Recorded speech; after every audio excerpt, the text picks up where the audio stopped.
My name is Conrad Wetzel, and we're sitting down today with friends from Switzerland.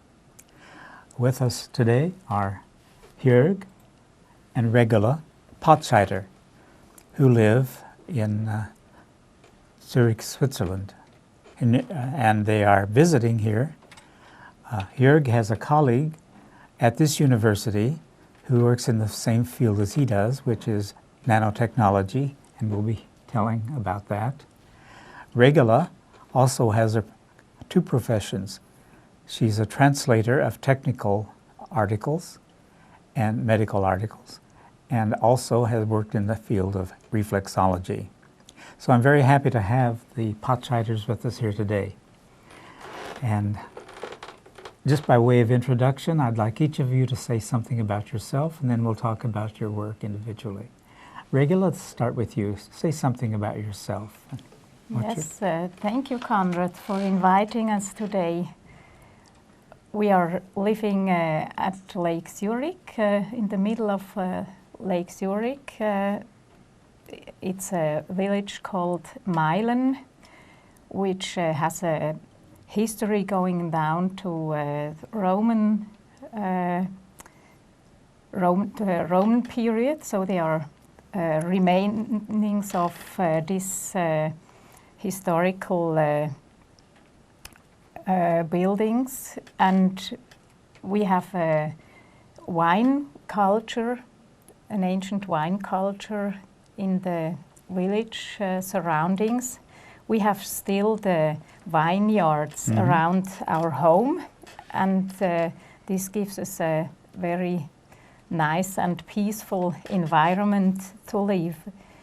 And we are close to the city of Zurich and have the view to the Alps. So we like very much to stay there. And I have my therapist office in downtown Meilen. I share this office with other therapists. I'm working in reflexology, working on the feet essentially. And you mentioned my other and older profession, which is editing.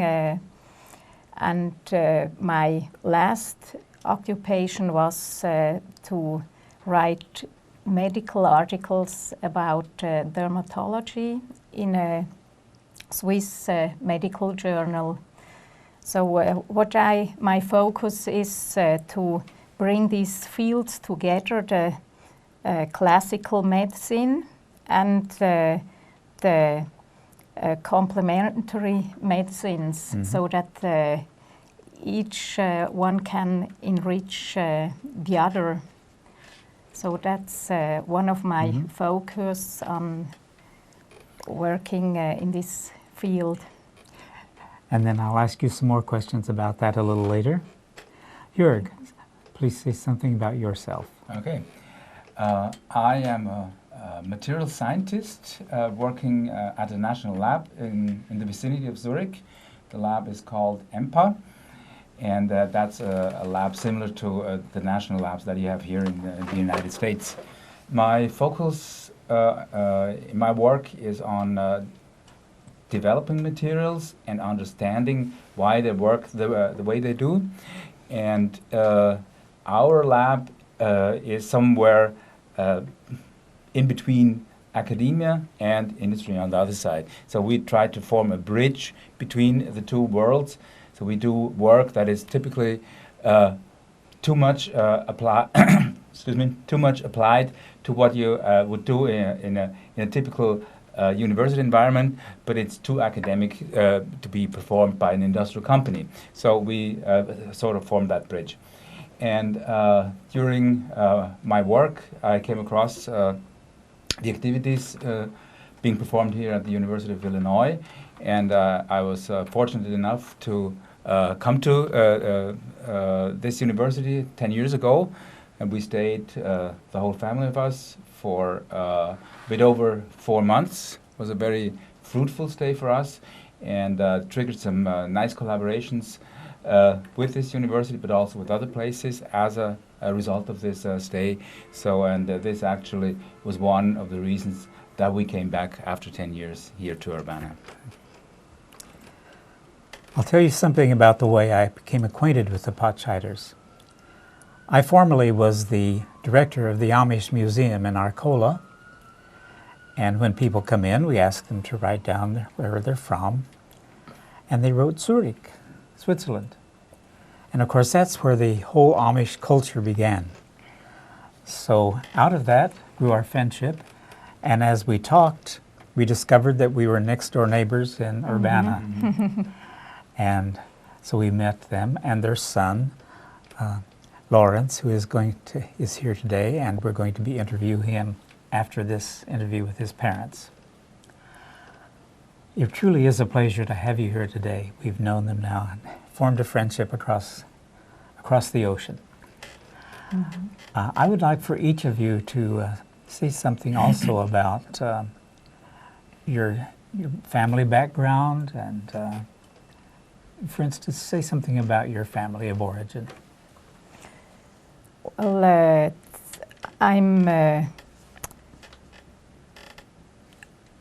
my father was born into a farmer's family as you were, yes. Conrad, and he had to replace his father, who was had an accident in the Second World War period, and he was the oldest of the boys who had to work and run the farm, and so he had this responsibility in a young age, and he all the same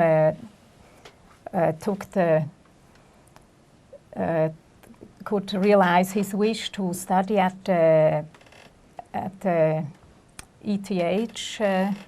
Technical High School. The Technical High School in Zurich, and become an engineer agronome, and could spread his knowledge to lots of students as a teacher later on. And my mother, she came from Lake Zurich area and was into a commercial profession, working in the public relation world. And what was important to me is that I could grow up in a traditional Swiss house with a big yard, the nature around, doing excursions with my father in the forest, where he showed the plants and animals. We were living in his village with the farm environment around, which was also remarkable to me. And we had a period when Joerg was living also in this house, and Lawrence, our son, his first 5 years before we moved to Meilen, the village where we are living now. So this is my background. Thank you. Joerg, say something more about yourself. Okay, so I am originally Austrian, so I was born in Innsbruck in Austria, and my parents decided to move to Switzerland, and the whole family went with them, and that brought me to the country that I still live in. I then started my studies at the University of Zurich and ever stayed in that area around. where I met my wife, where I have my family, where I have my surroundings. Say something more about the field of nanotechnology, and I think it's a term that isn't really broadly known by lay people. So say something more about what it means and how it's applied, and what's the nature of your collaboration here with someone at this university. Okay, yes. So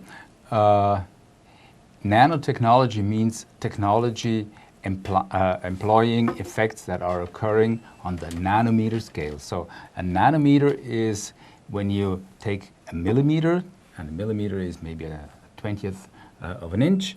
When you divide that millimeter by 100 million parts, you come down to a nanometer. And the nanometer is something like about, say, 8 or 10 atoms in a row. And when you can shrink dimensions of a material, so for instance, its particle size, its grain size, down to these dimensions, materials behave differently. And behaving differently means you can employ different effects, make a completely new behavior. You can change colors of materials. You can change their electrical behavior. You can take those properties and make new devices out of them. We all use effects, for instance, in magnetic data recording. So when you have a small hard disk with a real high capacity in your computer, that is due to nanotechnology. And we are using different effects occurring on the nanometer scale to improve the wear resistance of materials. So if you have a surface that scratches easily, you could apply surface coating on it to make it scratch resistant. And when you do that, utilizing nanometer effects, utilizing nanotechnology, if you wish, you can make that much harder than it would be if you would not do that using these effects. So that is what I'm working on, and that is also what my friends and colleagues at the university here are doing, and that is what brought us together. And actually their reputation, or the reputation of their lab here at the university, is outstanding worldwide, and this is the reason why I chose to come here and not to a different place somewhere. Well, that sounds both challenging and very interesting. Absolutely is, yes. I can tell that you enjoy your work. I do, definitely, yes. The ways in which something like working with surfaces, people who don't work in that field, we just take advantage of a smooth surface. Absolutely. And take it for granted. And if something is rough, we can feel that, and of course, we can't measure it, but for instance, I can feel a tiny mar in this surface. But nanotechnology, one thing you accomplish is a very, very smooth surface, isn't it? Smooth surfaces are one thing. As I said, wear resistance is one, and wear resistance sounds like something that you don't need in your daily life. But if you think of when you clean the glasses of your eyeglasses, it's better having a scratch-resistant coating on it, else you have to go to your optician's shop and buy a new glass much more frequently than you would do it without. And if you think of purchasing a car that has a low fuel consumption, that is only possible because of those smooth surfaces that it can do with nowadays coating technology, because they allow you to make a much more efficient utilization of the gasoline that you burn in the car. And this is why we have seen this decrease in fuel consumption due to such technologies. And there are, of course, many more examples, but I think these two should suffice. You know, everyone knows something about the world, and often knows a lot about that particular field or that particular aspect, but has the advantage of other people knowing about their field. You know, I know practically nothing about nanotechnology, but I certainly am, it's to my advantage that people do work with that field. Yes. Absolutely. Yeah. It's not necessary that you know anything. You should just appreciate that these knowledge and effort are around, and that this is not just something that people at universities do for books or for Yes. making nice publications. They do have a direct impact on our practical lives.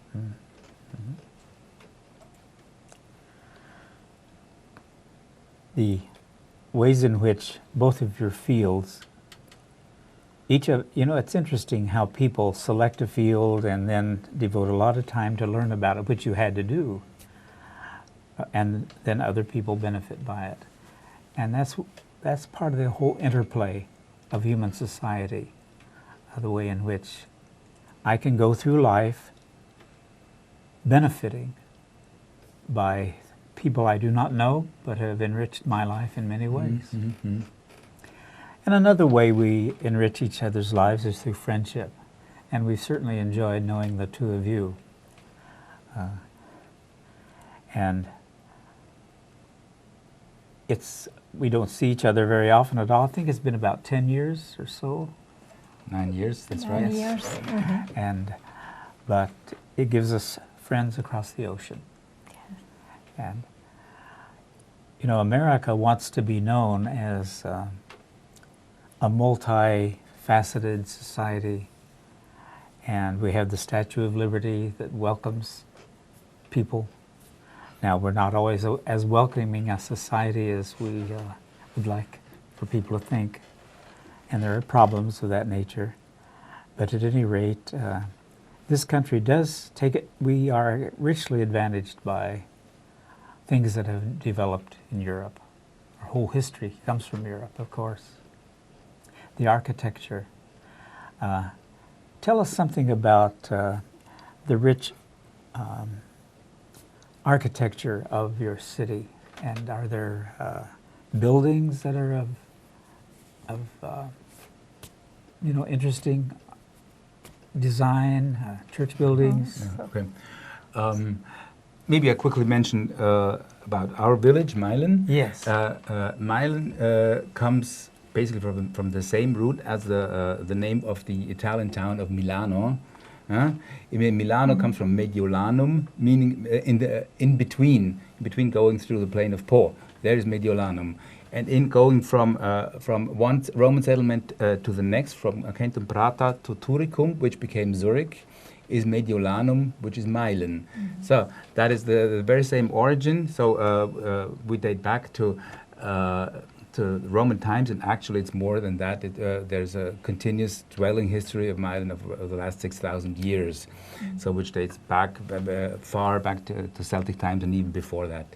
So maybe a few words about Zurich, the town of Zurich. As I mentioned, a Roman settlement, and it became an important trading town in the very early Middle Ages, around 800, the times of Charlemagne, and it slowly evolved, but really became a boom town in the middle of the 19th century, when the railroad arrived and heavy industry started up, and Zurich was an industrial town until World War II, after which banking became very important, and I think many people know Zurich also in that context. So that is true. And when we talked to your son, Lawrence, a bit later, who's interested in banking, he's right in the center of the banking world. One of the centers. Yes. And you mentioned the time of Charlemagne. We have a famous cathedral, Grossmünster. Oh, this yes, is one of the Grossmünster. important buildings you can visit when you will recognize when you go to Zurich. It's about 1,000 years old. Mm-hmm. Yeah. We here in America think that we have an old history, but it only goes back a very small portion of time compared to Europe. Mm-hmm. Well, that is true. Except the indigenous Yes. people. You should not with an forget old about tradition. The Native Americans Yes. had a culture that was very old. Of course, we, coming from Europe, we wanted just to push that aside. Yeah. Mm-hmm. That's kind of the story of the human human race. One group will come and push the others aside and take over. So. And that is one part, but recall that there are the Cahokia Mounds close to St. Louis.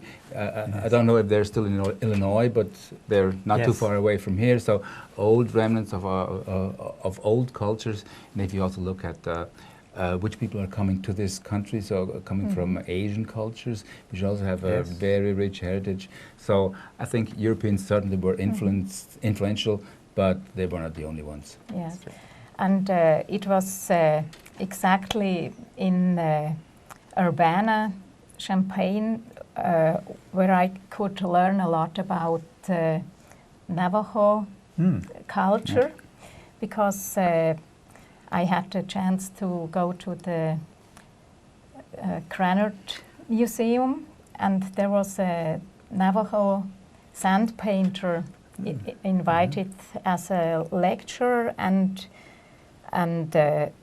his sand paintings were in the gallery. He went also to King's School, where Lawrence attended lessons during our stay, and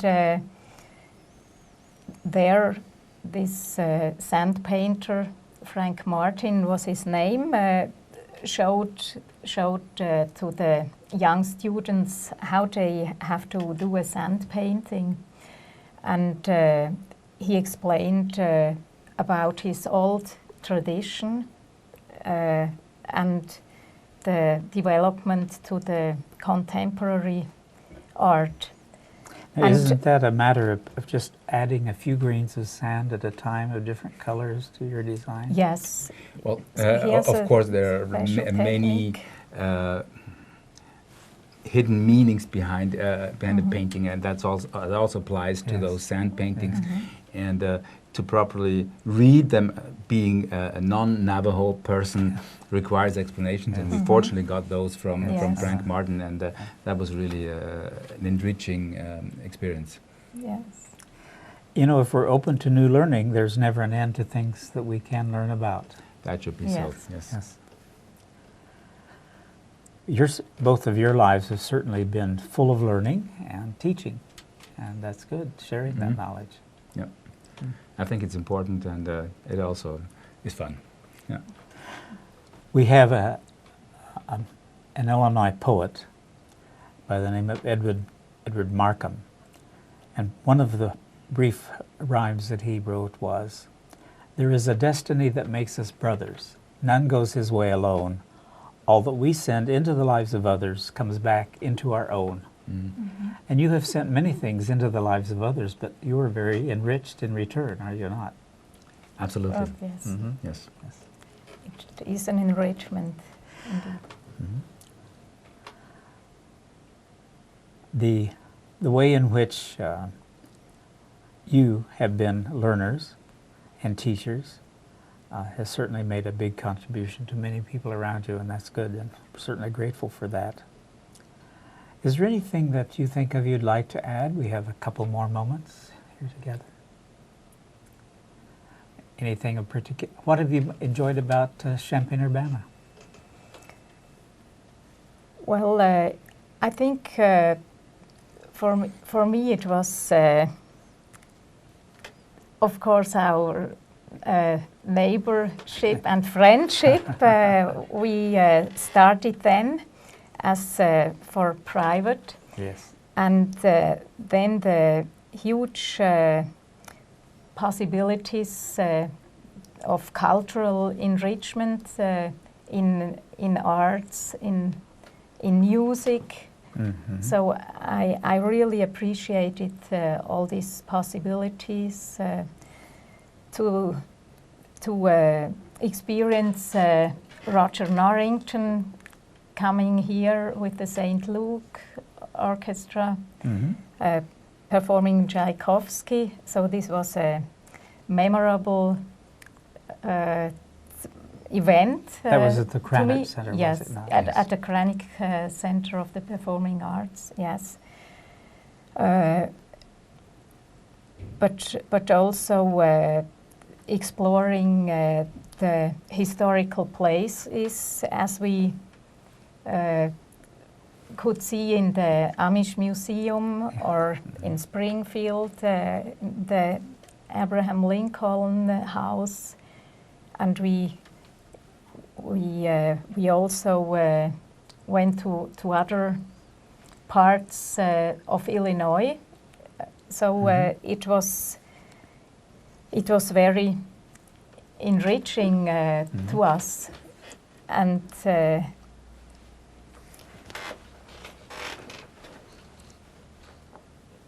yes, Okay. maybe you maybe I can add a little bit to that. To the So when I was about to select where should I go for my sabbatical 10 years ago, there was this professor from the University of Illinois who then became a very good friend of ours. And he wrote to me, I hope you will enjoy the relaxed but very professional atmosphere at the university and at the towns of Urbana-Champaign. And then I decided to come here, and in fact we did very much enjoy that. It was an exact description of how I perceived this day. So it was a highly professional level, the highest possible professional level at the university, but it was a very nice and stimulating surrounding. Yes. It was relaxed. It's international. Very nice, beautiful settings, as we have seen this morning. And so this was definitely one of the better decisions that I've taken in my life. Well, Martine, my wife and I have certainly benefited by your coming and have valued your friendship and are so glad that you were with us these few days. And your son Lawrence also, with whom we'll be interviewing in just a moment. And so I want to thank you for being with us this morning. I want to wish you well always. You too. Thank you, Conrad. It was my pleasure. Thank you. Thank you for coming. With us today have been Joerg and Regula Patscheider from Switzerland, whom I've been very happy to interview and to help you to get to know. Thank you for coming. Thank you, Conrad.